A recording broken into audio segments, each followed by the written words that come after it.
y leemos los 14 primeros versículos del capítulo 5. Estad pues firmes en la libertad con que Cristo nos hizo libres, y no estéis otra vez sujetos al yugo de esclavitud.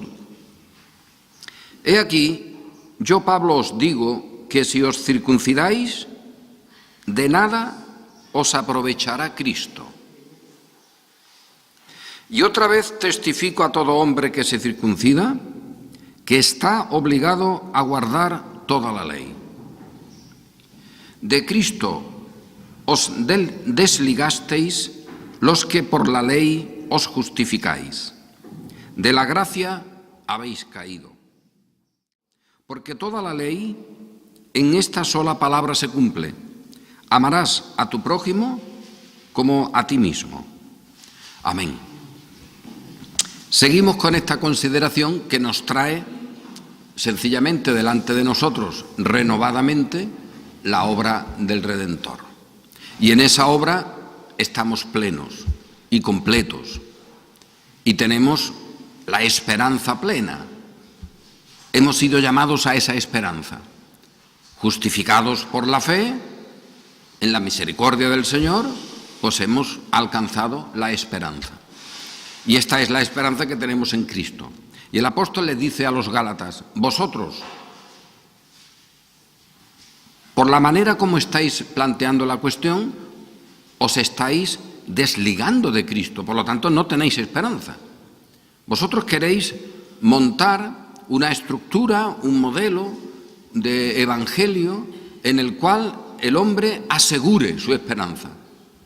Pero precisamente porque lo estáis haciendo, poniendo al lado de Cristo otra cosa, os estáis separando de Él y sin Él no hay esperanza. Por lo tanto, Cristo no puede ser una parte de vuestro plan, no puede ser una parte dentro del sistema. Él es el sistema, Él es la plenitud.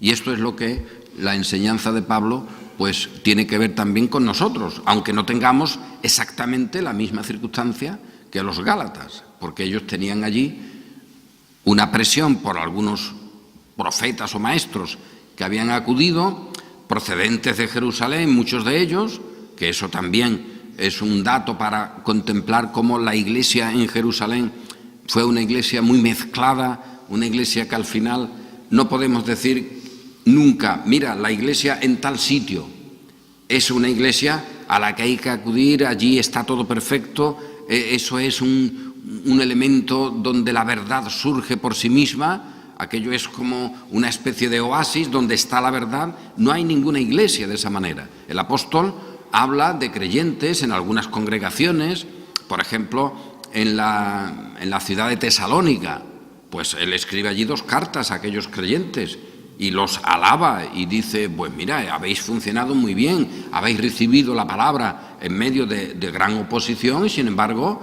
partiendo de vosotros ha sido divulgada la palabra del Señor en todos los alrededores, por lo tanto muy bien.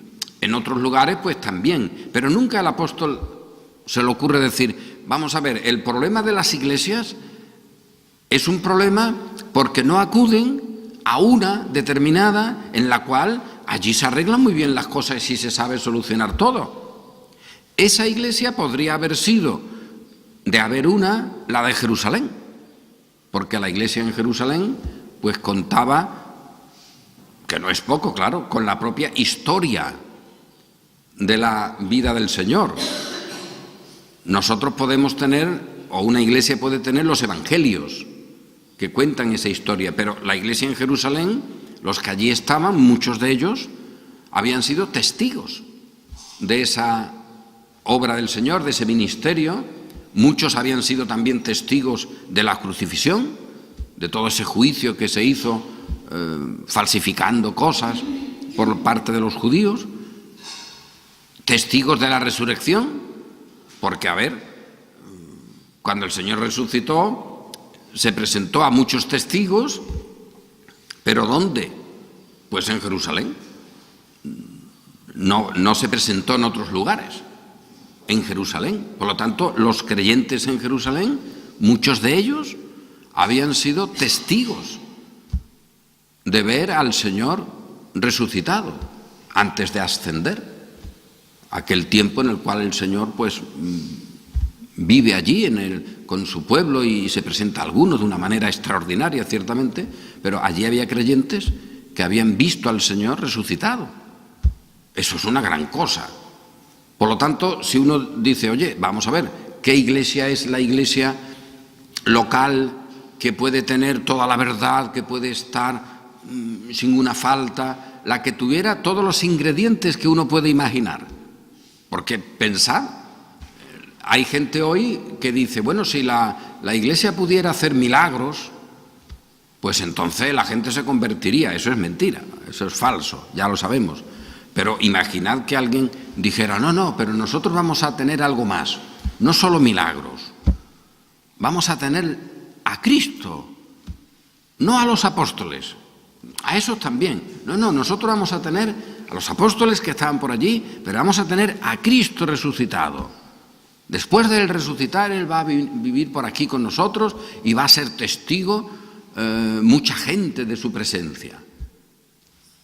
Pues nadie se convirtió por eso, vaya. Esa iglesia no fue una columna extraordinaria que allí estuviera la verdad de una manera que todo el mundo aprendiera. No, la iglesia en Jerusalén estuvo llena de errores. Y esto es fundamental. Y ese es el modelo de iglesia. La iglesia como organización, como sociedad visible, pues está llena de dificultades, de errores, de desviaciones. Y sin embargo el Señor conserva lo que es su pueblo en medio de todas esas desviaciones.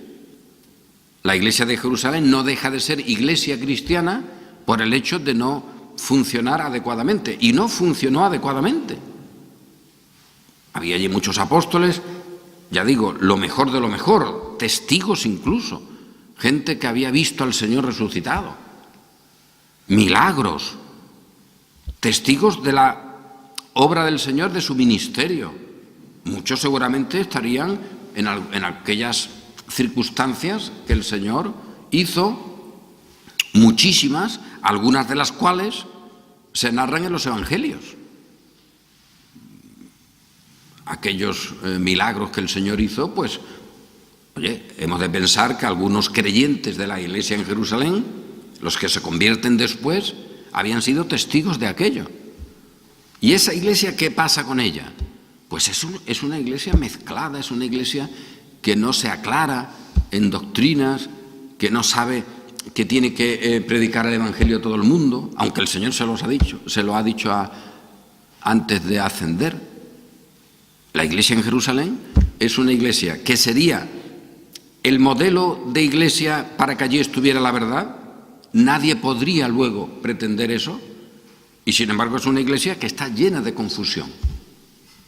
Y son creyentes. Y esto es un modelo también para el futuro. Oye, que la iglesia visible va a ser eso. Equivocaciones, interpretaciones que no son adecuadas, conductas que parecen bien pero que producen errores. Y eso no es una especie de carta blanca para que ahora todos digamos, no, pues aquí no hay que preocuparse por nada, porque como todas las iglesias son tan complicadas, no, hemos de procurar el bien y hemos de vivir buscando el bien, que duda cabe, y eso es un proyecto siempre, eso es una tendencia en el creyente, es un propósito, en el mejor sentido del término, esa es una intención. Y eso es lo que nos queda, esa intención. Si alguno dijera, vamos a ver, ¿qué moral debe tener el creyente? ¿Cuál es su referencia moral? Pues la intención del bien, de la justicia. Y digo intención, y alguno puede luego comentar y decir, bueno, pero la intención, hombre, eso no vale. La intención, anda ya, eso no, que eso no. Solamente puede tener intención de la verdad y la búsqueda de la verdad el que es de la verdad. Por lo tanto, eso no es algo que cualquiera puede tener. De todos modos, eso sería precisamente el modelo. ¿Cuál es la obra de la redención? Pues que ahora Pablo dice que él quiere, que él desea. Y eso no quita que ese redimido en el tiempo presente también reconozca, pero en mí hallo que está esta desviación, esta modalidad de rebelión, por lo tanto miserable de mí. Y llega incluso a decir, como todos sabemos y hemos comentado tantas veces, porque se ha malinterpretado tanto esa expresión del apóstol, de tal manera que cuando yo ya estoy en la rebelión, no soy yo. Es decir, ese yo de Pablo que él quiere dejar claro, ese yo es el redimido. Pero ese yo tiene una realidad presente de rebelión. Pero Pablo dice, pero cuidado, esa rebelión ya no es de mi yo, ya no es de mi condición de redimido, ya no es de ese que está limpio de pecado y que no tiene pecado, sino del pecado que mora en mí. Y ahí Pablo identifica su condición en una dualidad, pero una dualidad en la que hay algo de resto y que funciona evidentemente en él y en otro, de lo cual él es responsable y no otro, pero por otra parte esa dualidad está ya identificada con una nueva creación, con una nueva situación. Y esa nueva situación, Pablo dice, está intachable. Esa nueva situación no puede tener mezcla. Esa situación es de santidad, de justicia y de verdad, donde no hay arruga ni mancha, nada de qué avergonzarse. Pero por otra parte, eso vive en el tiempo presente con esta condición de rebelión contra el Señor. De tal manera que él dice, esa rebelión ya no soy yo, sino el pecado que mora en mí, tampoco él se quita de en medio. Bueno, pues eso es lo que hay que tener en cuenta. Eso no desaparece. Y nosotros no podemos esperar a ver una iglesia que sea modélica en el sentido de que sea la verdad en sí misma, no columna y baluarte de la verdad, como lo es la iglesia del Señor, es decir, los creyentes, porque somos testigos y tenemos en nosotros el Espíritu de Dios. Uno no puede esperar a ver eso, esa organización humana que tenga esa característica, donde ya no haya rebelión, donde se haya cumplido todo. Porque, reitero, si uno la tuviera que buscar, ¿habría una mejor iglesia local que la de Jerusalén? Evidentemente no. Bueno, pues esa iglesia de Jerusalén, fijaos la que forma y los modelos tan mezclados que tiene, donde muchos de allí salían enseñando cosas erróneas sobre la persona de Cristo. Y esos iban por otros lugares y claro, llevaban el prestigio de proceder de Jerusalén. Y allí los de Jerusalén no habían dado más de un gorrazo que lo tenían que haber hecho. Estaban pasando bastante de esa situación y al final, bueno, ellos eran creyentes verdaderos, pero estaban consintiendo unos errores enormes. Y eso es lo que había llegado allí a las iglesias también de Galacia, procedentes de Jerusalén. Si eso es así, uno podría decir, bueno, pero vale, esa iglesia de Jerusalén tenía muchos errores, pero luego tenemos otra iglesia que aparece en el Nuevo Testamento como ejemplar, que es la de Antioquía. La iglesia de Antioquía, fenomenal, porque mira, allí había un montón de dones, el modelo de mezcla ya allí estaba más claro, porque allí había mayoritariamente gentiles, los judíos allí tenían su situación bien organizada, allí se sabía bien que no había que hacerse judío para ser creyente. Allí se había entendido bien, y tanto que se había entendido, que incluso de allí surge esa preocupación por la mala enseñanza que se estaba tolerando en la iglesia en Jerusalén sobre los judíos, sobre el judaísmo, en medio del cristianismo. Porque al final no quedaba claro, vamos a ver, somos cristianos, pero yo no soy judío. ¿Y ahora qué ocurre con los judíos? ¿Yo tengo que hacer qué de los judíos? para ser cristiano. Y eso era una complicación para muchos. Y eso no se estaba arreglando bien. Y es precisamente esa iglesia de donde procede ese elemento de preocupación, porque aquel error podía traer muy malas consecuencias. Bueno, pues vamos a reunirnos con los hermanos allí en Jerusalén y allí discutimos estas cuestiones. Así que la iglesia de Antioquía, una iglesia fenomenal, una iglesia extraordinaria. Además, una iglesia extensa, grande. El propio apóstol Pablo está allí y de allí sale enviado para sus viajes misioneros. O sea que la iglesia en Antioquía es una iglesia con una gran autoridad, porque ella envía, los creyentes allí en aquella iglesia envían a Pablo, el gran Pablo que hace tantas cosas, y luego él regresa allí y da explicaciones. Oye, pues fenomenal, qué iglesia, ¿eh? ¿Qué iglesia? Pues sí, una iglesia donde había muchos creyentes, fieles, que cumplían la voluntad del Señor, pero una iglesia con sus mezclas también, igual que la de Jerusalén. Arregla cosas que en Jerusalén no se había arreglado, pero se viven otros errores. Y esta es la historia de la iglesia. Como en un lugar se refuerza una cosa para que otros no sigan el error, pero eso no significa que se esté en la perfección, hay también errores, y eso es el modelo de iglesia hasta el día de hoy. Y eso lo podemos ver en multitud de elementos, donde decimos, oye, bueno, por ejemplo, en la época misma de la Reforma, fíjate qué bien, este grupo aquí enfatiza tal cosa, rechaza tal cosa, fenomenal, porque ahí la iglesia ha sido sostenida en la verdad y se ha librado de errores. Pero luego tú dices, bueno, es verdad que esto se hizo, pero fíjate lo que quedó aquí. Fíjate qué enseñanza se mezcló. Fíjate lo que había aquí metido. Y eso no se vio que era un problema. Y eso ocurre, ya digo, incluso a vuela pluma. Uno puede decir, oye, fíjate lo que pasó con estas iglesias de tradición luterana, qué grandes cosas hicieron, la rebelión de Lutero, para defender la justicia del Señor, el Evangelio, la traducción de la Biblia.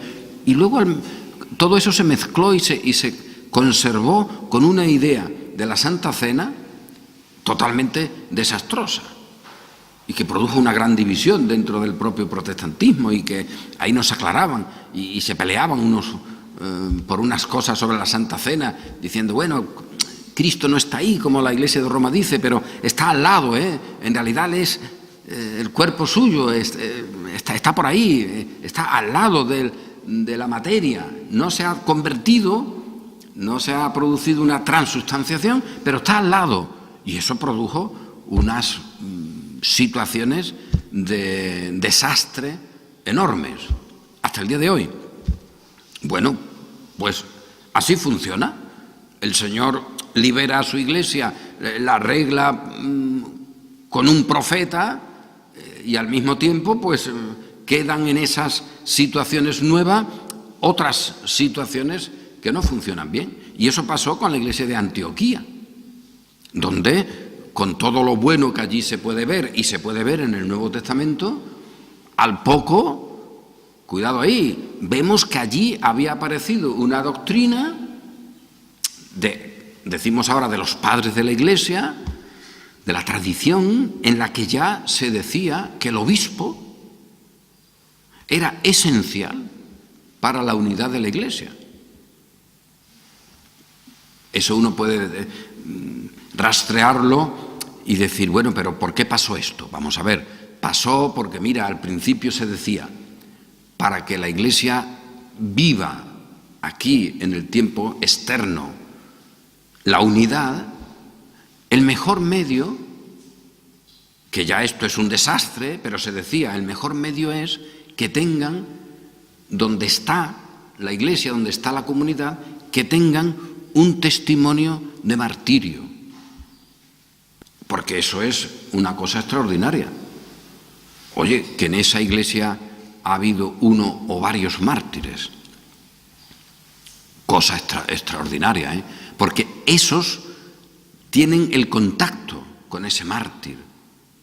ellos han convivido con él. Es más, acordaos, cuando lo mataron, en muchos casos, cogieron los restos y se los llevaron para enterrarlos ellos. Y no solamente los restos, incluso algunas cosas suyas, su ropa, alguna cosa que estuvo con él. Por lo tanto, esa iglesia, ese grupo, está asegurado de la unidad con la iglesia. ¿Por qué? Porque tiene contacto, palpa a ese que ya está en el cielo. Por lo tanto, la unidad de la iglesia no puede desvincularse con el cielo, con lo celestial.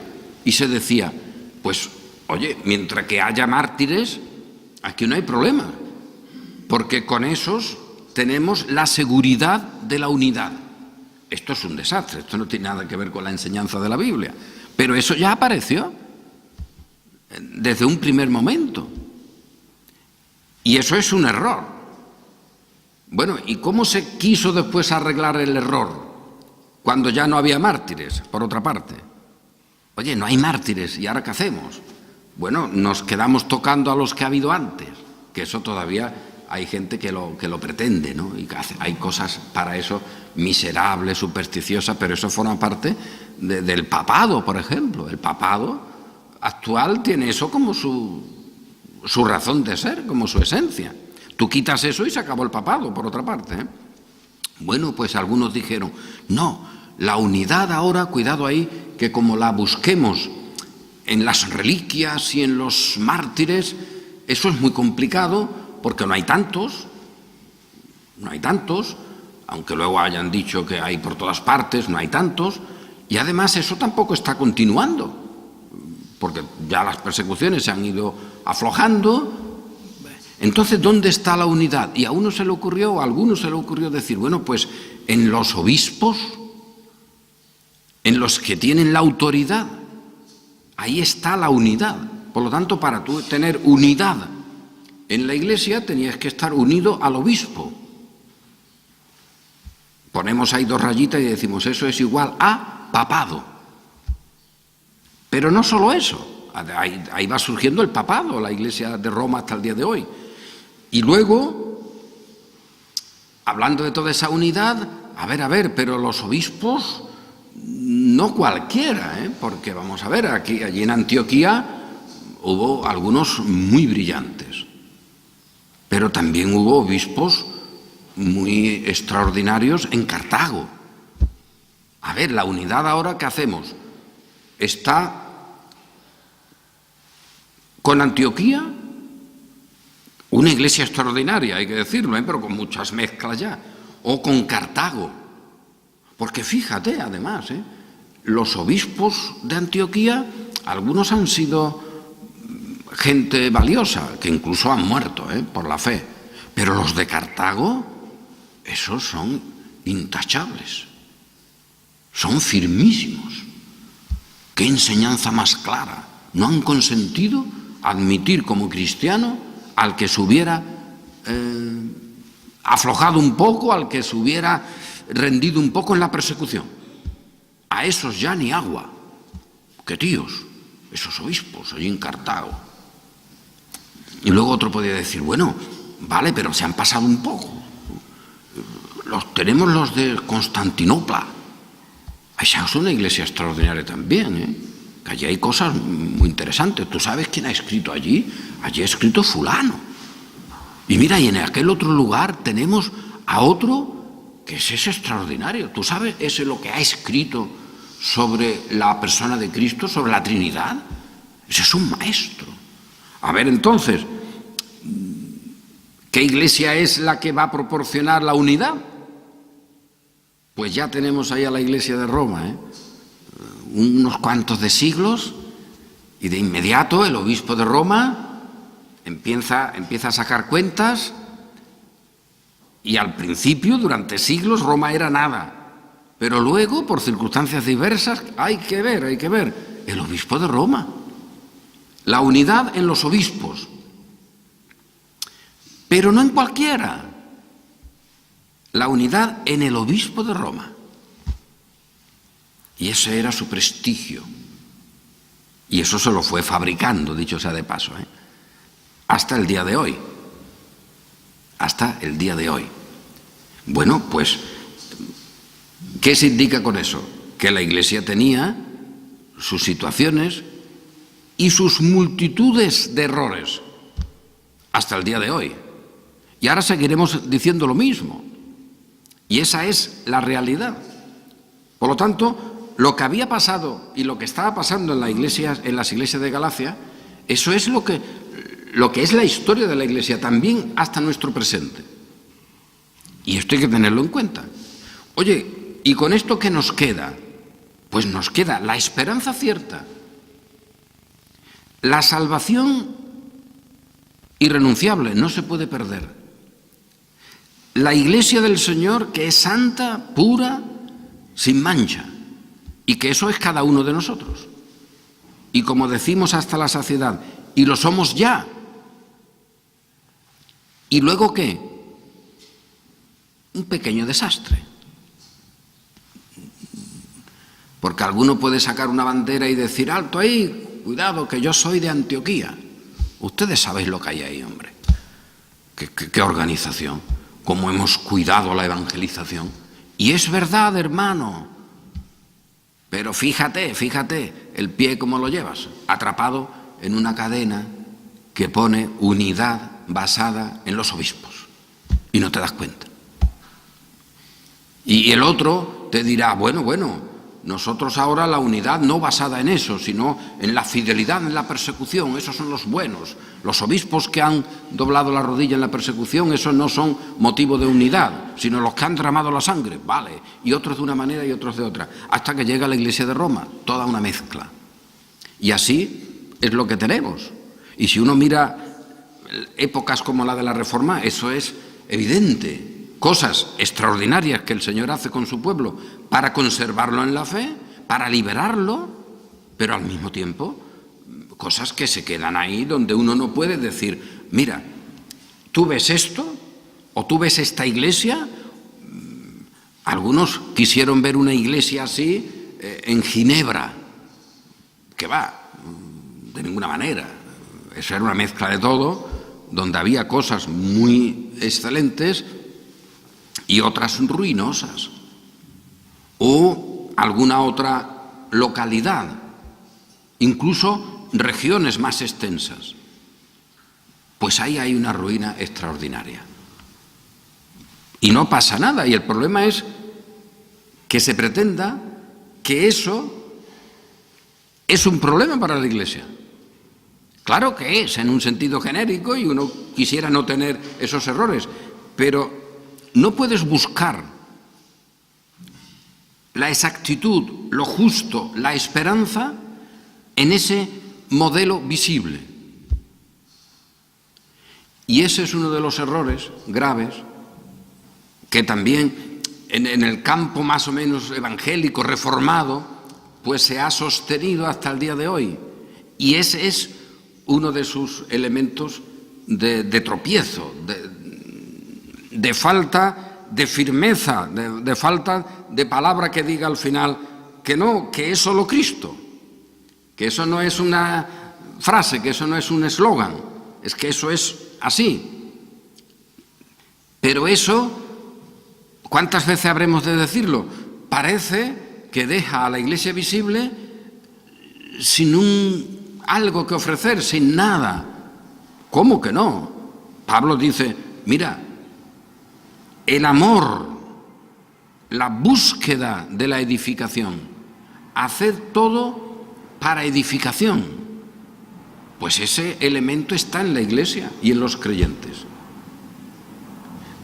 Y ahora esa pregunta puede hacerse, oye, ¿esto lo hemos asumido? Porque yo ahora digo, y esto es una intención.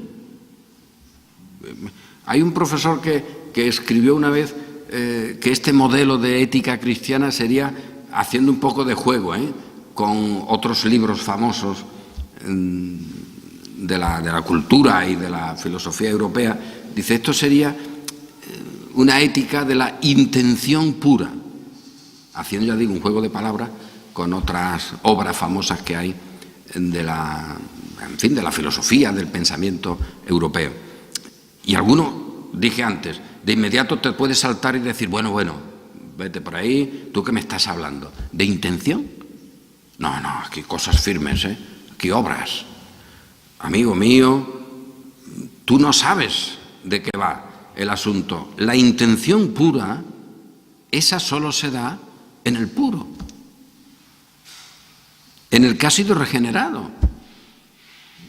En otra persona es imposible, sencillamente, y de ahí hemos de partir. Por lo tanto, eso no es un tema menor, que el modelo sea el servir, el querer, porque Pablo lo dice, y que dentro de eso luego haya multitud de manifestaciones prácticas de ese servir.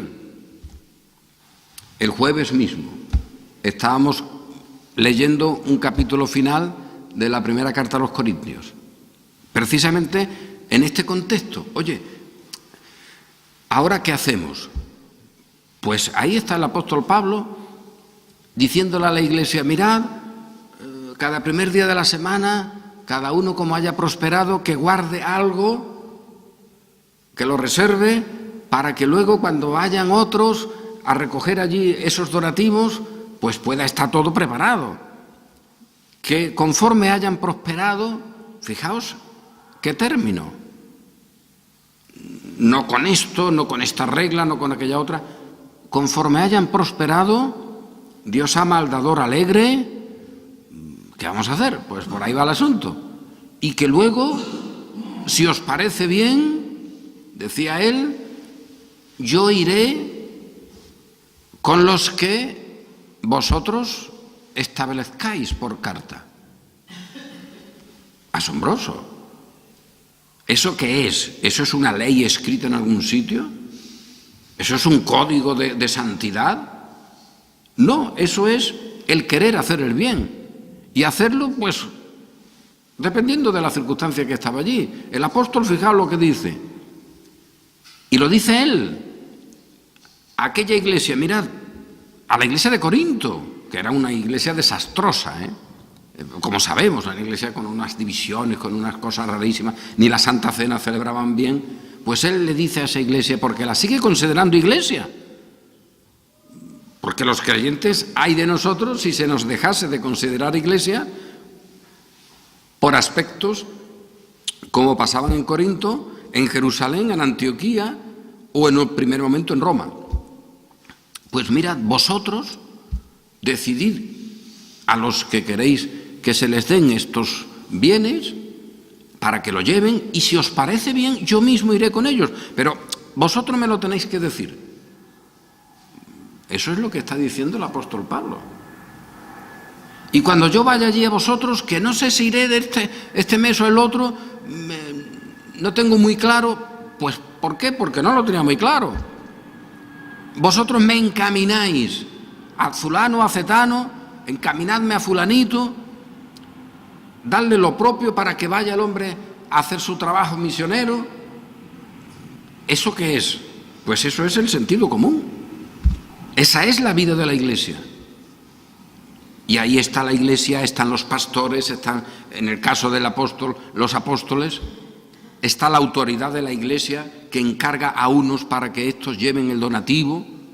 Todo eso se ve ahí, pero eso no hay ahí una regla, no hay un código. Podría hacerse así, eso es lo lógico. Ahí vemos un modelo de funcionamiento, pero no vemos ninguna regla estricta. Porque imaginad que hubiera, en vez de los que la iglesia de Corinto decidiera, pues algunos hermanos que otras varias iglesias ya usaron alguna vez para llevar los donativos, y que esos se encargaran de llevar ese donativo. Pues no pasa nada, eso sería también válido. La cuestión es que se haga decentemente, con orden, con garantía, con respeto. Todo eso está así declarado. Y eso es lo que hay. Y en ese texto, pues, se dice, mira, yo le he dicho a fulanito que vaya y que haga este trabajo allí, con vosotros. Y mira que se lo he dicho a veces, de ninguna manera lo ha querido ir. Y no pasa nada. ¿Por qué? Porque él piensa que no tiene que ir. Cuando él ya asuma que tiene que ir, irá. Pero yo se lo he dicho, yo, Pablo, se lo he dicho muchas veces. Y el tal Apolos, pues no ha querido, porque ha pensado que no. Esta es la vida de la Iglesia. Esta es la ética de la intención. Nosotros no podemos buscar otra cosa. Y hay de nosotros si lo buscamos. No hay nada. Un autor ya fallecido, francés, con cosas muy valiosas, hace una reflexión que creo que es fundamental recobrarla. Y recobrarla en esta, fijaos, incluso conversación, en esta exposición de nuestra fe. ¿Qué hacemos? Porque qué duda cabe que vosotros mismos estáis pensando, oye, pues eso es así, fíjate, pues es verdad, y hay una declaración de comunión. Bueno, pues este hombre dice, entre otras cosas, algo relevante sobre la Escritura, sobre el texto bíblico, que creo, dice otras cosas con las que uno puede a lo mejor no estar de acuerdo, pero es esa reflexión que él hace al cabo de mucho tiempo de ministerio, fue un pastor que ya murió en Francia. Dice, el propio texto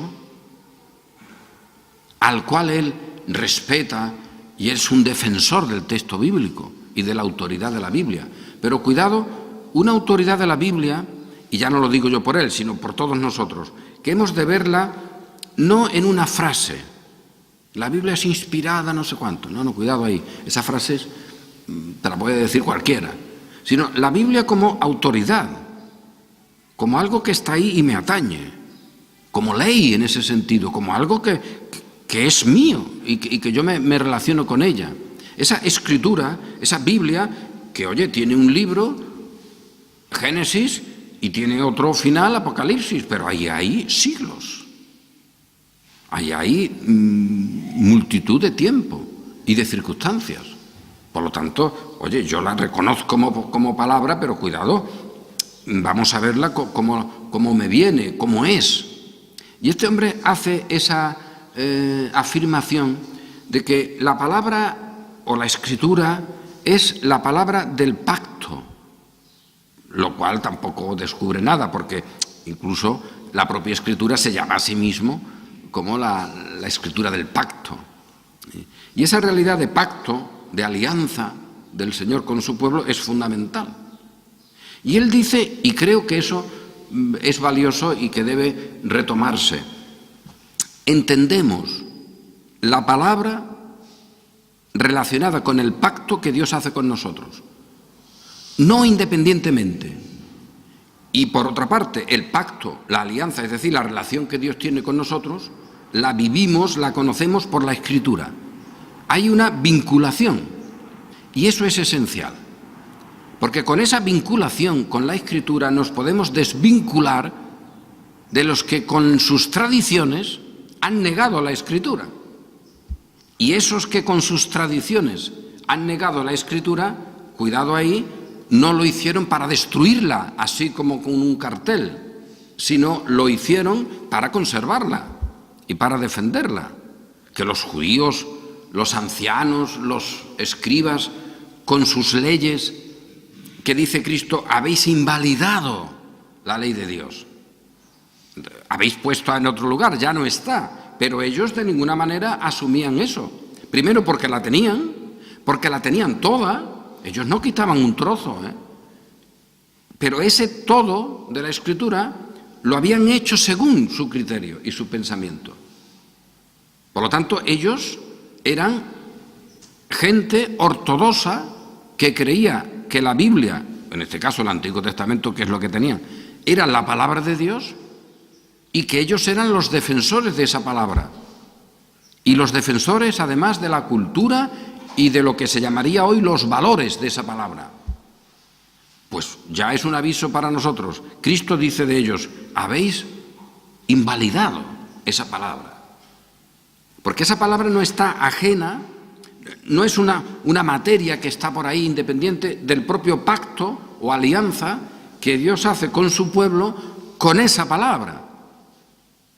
Y eso nos lleva al gran enriquecimiento de vernos en esa palabra, en el pacto que Dios ha hecho, en la alianza que Dios ha hecho para nosotros. Y esa alianza ahora, llegaremos si Dios quiere en esta propia carta a los Gálatas, ese nuevo pacto te da una relación específica con esa palabra,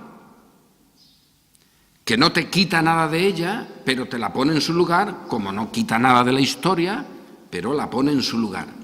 Y con eso, y vamos terminando, nos encontramos con algo asombroso. Lo hemos dicho aquí en algunas otras ocasiones, y decirlo solo suena chocante, suena, sobre todo a oídos sentimentales evangélicos, le podría sonar incluso a herejía, ¿no? Bueno, a otros no les sonaría nada, ya de la Biblia no les suena nada, pero nosotros decimos, mira, ahora nosotros, vaya, es que lo dice la propia Escritura, aparte de la ley, se ha manifestado la justicia de Dios, aparte de la ley. Y esa es la justicia que yo tengo. Y esa es la justicia de este pacto en el cual yo estoy. Que es un pacto del pueblo de Dios ahora que está relacionado con todo lo que el Señor ha hecho antes. Cuando el Señor sacó a su pueblo de Egipto, hizo un pacto con él en el desierto, todo lo que se quiera, todo eso está ahí. Pero yo ahora tengo esta relación específica, que además se llama una relación en este último tiempo del nuevo pacto, ya veremos esa condición de nuevo que significa, y que eso está basado en una realidad aparte de la ley. Y ese aparte de la ley, ¿qué hago yo con él? Pues mira, no vamos a intentar arreglarlo, aparte de la ley. Por lo tanto, la justicia que yo tengo ahora es aparte de la ley. Mi relación con Dios que tengo en ese pacto nuevo sobre la obra perfecta de Cristo, sobre su sangre derramada, sobre el haber sido hecho Él pecado por nosotros, para que nosotros seamos hechos justicia de Dios en Él, eso es algo que me dice la Escritura claramente que es aparte de la ley. Con lo cual, a ver por dónde tiramos, que tenemos lo que tenemos de pacto con el Señor aparte de la ley. Y que por la ley, por la justicia que está ahí, ninguno puede estar en este pacto. Es más, en este pacto está la esperanza de la redención, de la vida, el reino inconmovible, todo eso lo tenemos aquí. Y eso no está en el otro sitio. Y yo ahora digo, bueno, vamos a ver cómo lo declaramos. Pues que no estamos bajo la ley. Oye, que no, que eso no se puede colocar aquí. Arreglémoslo como queramos, pero eso no se puede colocar aquí. Ahora hay una situación especial, donde el Espíritu está con nosotros, nos enseña, es el último tiempo, hay unas promesas de los momentos anteriores en los que Dios se relaciona con su pueblo que se cumplen aquí. Oye, hay una realidad nueva, y esa realidad nueva es la que llamamos, y que llama la Escritura, esa realidad del nuevo pacto, en la cual se vive por el Espíritu, se adora en Espíritu, somos piedras espirituales, vivas, tenemos un templo y una condición litúrgica en el cielo, formamos parte del pueblo que se ha presentado delante del Señor. Oye, todo eso lo tenemos. Y ahí no está la ley. Y Pablo dice en esta carta de muchas maneras, vaya, y lo hemos dicho de muchas maneras aquí en otros lugares también. Por ejemplo, en la carta a los Hebreos, como pongas la ley, tienes que expulsar lo que hay ahí. Tú no puedes poner en ese vaso que está pleno otra cosa, porque solo lo puedes meter expulsando. No se puede ni mezclar, no es lo mismo, por lo tanto no lo intentes. Y ahora llegamos, oye, ¿y ahora ese nuevo pacto qué tiene? ¿Es que no tiene normas? ¿Es que no hay ética? ¿Cómo que no? La gloriosa nueva época. ¿Cómo que no hay ética? Es que si alguien te pone delante, mira, ahora mi ética, mi moral, mi condición de obrar y de obedecer, que es obedecer a este pacto, cuidado, y quien no obedece a este pacto está desobedeciendo. Que aquí tonterías las justas, no me vayas a decir que es que aquí no hay responsabilidad. ¿Cómo que no? Mira, yo te anuncio este pacto que el Señor hace y tú lo desobedeces y eres tú, el que no lo quiere. Tú no quieres la gracia como está puesta en este pacto. Tú quieres, como los fariseos, la vida anterior, de las obras, del mérito, del cumplimiento. Allá tú. Pero yo no tengo eso. Y te anuncio este evangelio, que es el evangelio del poder de Dios. Por lo tanto, cuidado. No vayas a decirme, no, pero que ese evangelio es que quita la responsabilidad. ¿Cómo que la quita? Obedécelo. Y si no lo obedeces, estás condenado, amigo mío. O sea que tú obedeces toda la ley, quédate con ella, pero este evangelio es de una obediencia, obedecer a eso, reconocerlo, es precisamente lo que se te pone delante. Pero reconocer eso es decir, estoy fuera de esa otra situación. Y ahora ya no vivo yo en esa situación. Ahora vivo con Cristo en mí, en una comunión determinada, y tengo una ética de querer el bien. Fíjate.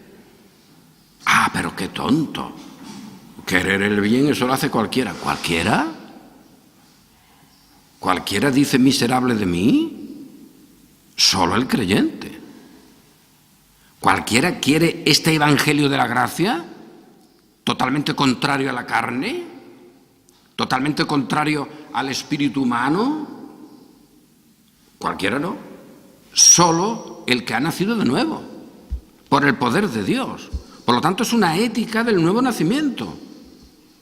Es una ética espiritual. ¿Espiritual? Eso lo tiene cualquiera. Cualquiera no. Solo quien tiene espíritu. Es una ética espiritual. ¿O ya te has olvidado de que Cristo, antes de ir a la cruz, ya lo avisó? Hay unos adoradores buscados que adoran en espíritu y en verdad. No en un templo ni en otro. Y estos vienen ahora, estos son los que acuden. Pues esos somos nosotros. Y con eso, pues he dicho antes, en la historia de la Iglesia, hay momentos en que esta verdad se subraya, en la época de la Reforma, por ejemplo, por unos más, por otros menos, de una manera, de otra, pero al mismo tiempo se quedaron cosas muy mezcladas.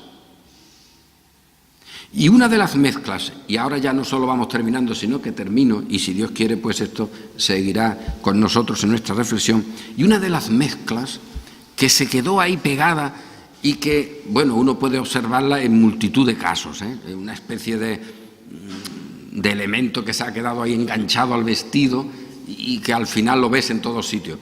Y es, vamos a ver, el nuevo pacto vale, pero ¿qué hago yo con todo lo anterior? ¿Qué hago yo con la ley? Alto ahí. Y lo hemos dicho, que a Abraham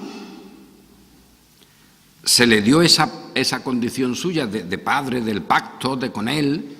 Nosotros somos hijos del pacto con Abraham. Por la pura gracia se le dio la justicia en relación pues con lo que el Señor había establecido, que creyera, esa situación y condición que el Señor le da a su pueblo, la creencia, creer en el que te había llamado, y eso lo tenemos todos, porque el Señor da el pacto con eso. Y le dio la circuncisión como señal. Y luego la ley fue añadida 430 años después por causa de las transgresiones. De momento cualquiera diría, oye, pues mira, eso añadido tendrá una importancia relativa, vamos a dejarlo ahí. Yo me quedo con la salvación, con Abraham, con la fe, incluso con su circuncisión, con ese rito, como señal de esa situación. Pero ¿qué ha pasado con el tiempo? Que la circuncisión pues se había convertido en señal de la ley y de un cumplimiento y de unos ritos, etc. Pero viene uno y te dice, no, la ley, y por eso dije antes que esto es complicado incluso de escucharlo, porque parece que está uno rompiendo algo sagrado, como si se rompe un vaso que estaba ahí de toda la vida, ¿no? Y que tú dices, oye, pues ese vaso no sirve, ese es un vaso que hay que quitarlo, porque como tú no lo quites no sigues andando. Con ese vaso te paraliza, o ese, en fin, lo que queráis, ese adorno está ahí, pero con ese adorno tú no avanzas, que la Iglesia con ese adorno se ha quedado parada ahí mirándolo y rodeándolo y que no. Y alguno te dice, no, pero bueno, la ley, cuidado ahí, hay que dividirla. Nadie en la ley la divide, eso es otra, ¿eh? O sea, la ley a sí misma no se divide, pero para arreglar el tema, para poner en el nuevo pacto algo que no sea la sola gracia y la libertad de los hijos de Dios y el Espíritu, y vivir por el Espíritu, para poner ahí algo humano de alguna manera, te dice, no, pero la ley, y eso lo hemos dicho nosotros también, digo nosotros aquí en esta propia Iglesia, o sea, que estos son reflexiones que están ahí, que quedan, que hay que matizarlas. Calvino mismo explica la ley de ese modo, pero él ya deja indicaciones de que la ley, por ejemplo, moral, está como una tendencia que no se puede codificar. Esas cosas son modélicas porque hace que podamos contemplar la obra del Señor en estos creyentes, sirviendo en el camino de la fe, pero con todos los elementos que tiene uno culturalmente, como tenemos nosotros también ahora sin darnos cuenta. Eso es así. Y otros en el futuro se darán cuenta de los errores que estamos asumiendo sin darnos cuenta de ello. Pero se dice, no, en la ley había una ley que era ceremonial, los ritos, y otra ley civil, la ley para Israel. Eso es típico, en cualquier curso de teología te lo dicen. Y algunos bien argumentados y otros no. Y la ley moral. Partamos de un elemento. Eso no existe. Es decir, en la Escritura no está esa división. Nosotros podemos deducirla. Y como la deduzcamos nosotros, mal vamos. Pero eso no está así. No hay un lugar en que se te diga, no, pero mira, los ritos son esto, la ley moral es esto, la ley civil. Eso estaba todo mezclado.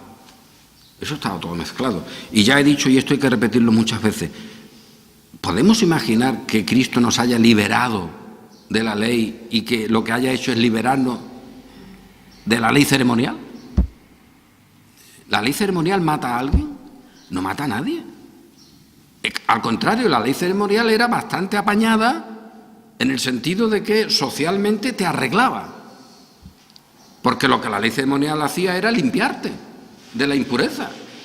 La ley ceremonial estaba hecha para que el pueblo que el Señor había llamado se conservara en los parámetros externos puro. Era una ley, por lo tanto, muy buena.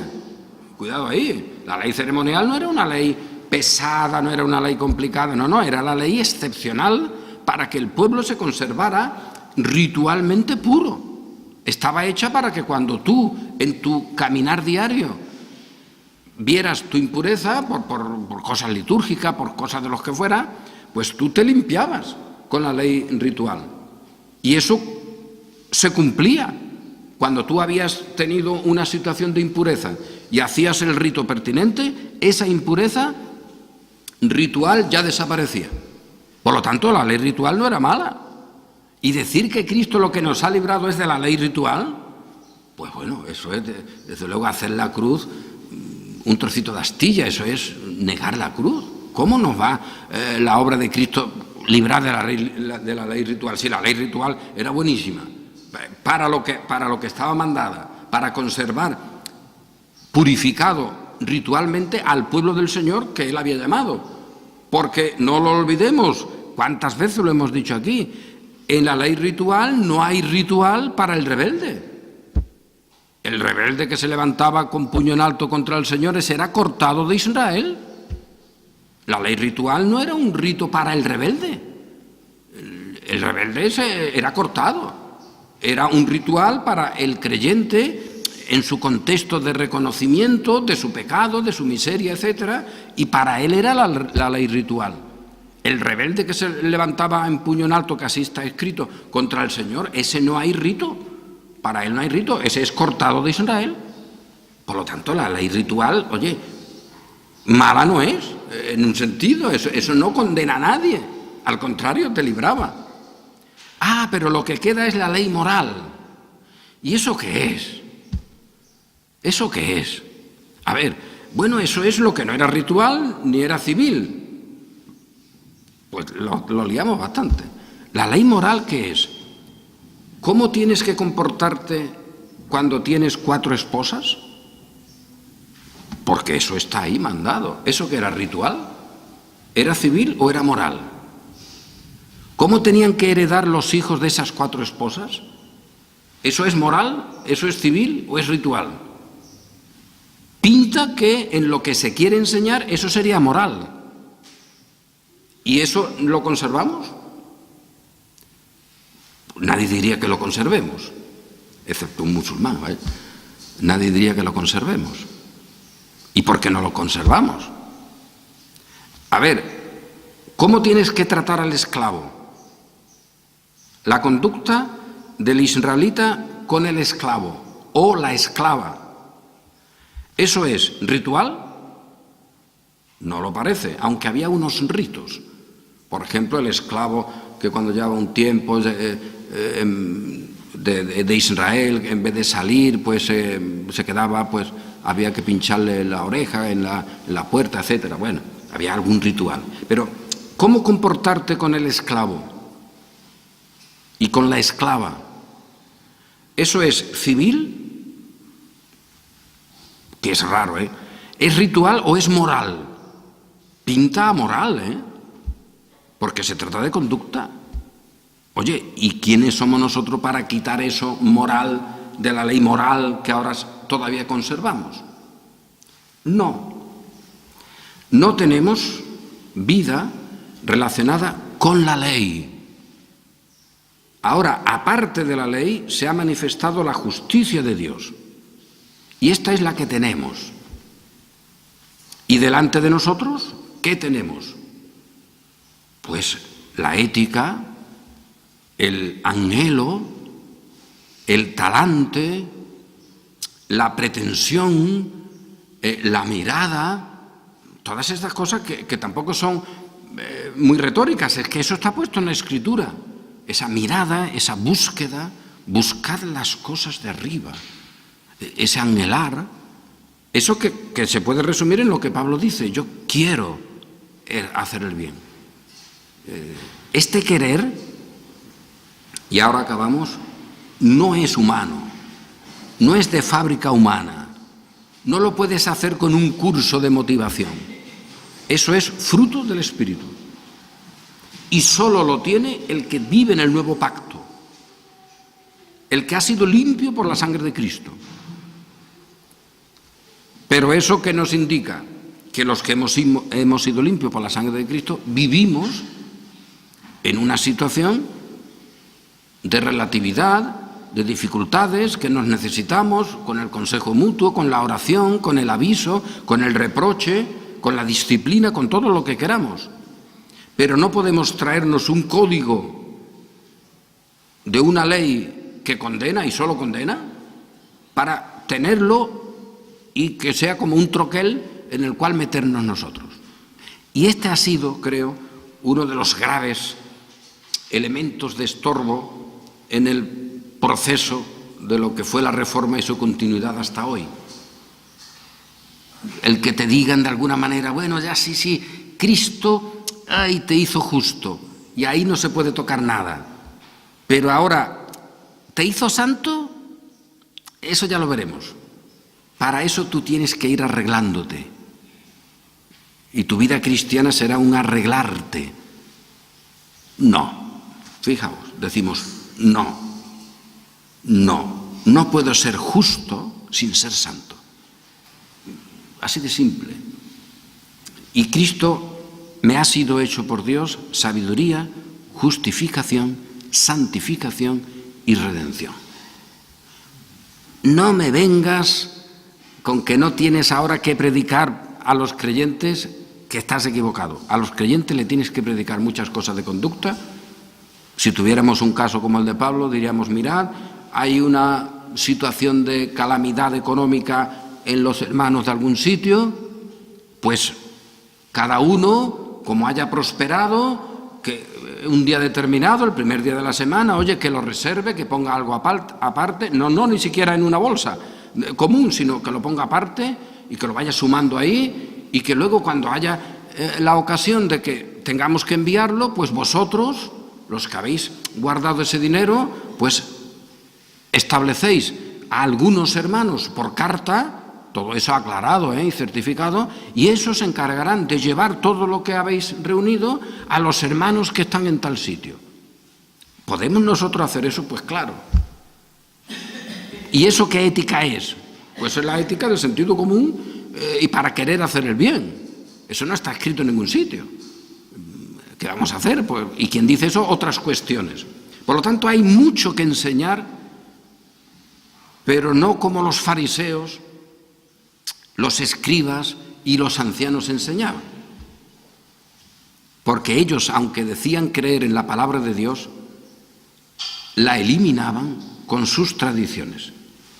Nosotros quedémonos con la palabra de Dios toda, en el nuevo pacto en el cual estamos, y con esa palabra del Señor tenemos todo lo que en ella se encuentra, poniéndolo en su sitio, para, con todo eso, alabar al Señor, alegrarnos en Él, cantar los salmos que corresponden a una época determinada, alegrarnos en la alabanza y servir al Señor con todo nuestro corazón, con toda nuestra alma, con todo nuestro espíritu. Hemos recibido ese reino inconmovible. Tengamos gratitud y mediante ella sirvamos al Señor, otra vez digo, con temor y reverencia. Amén.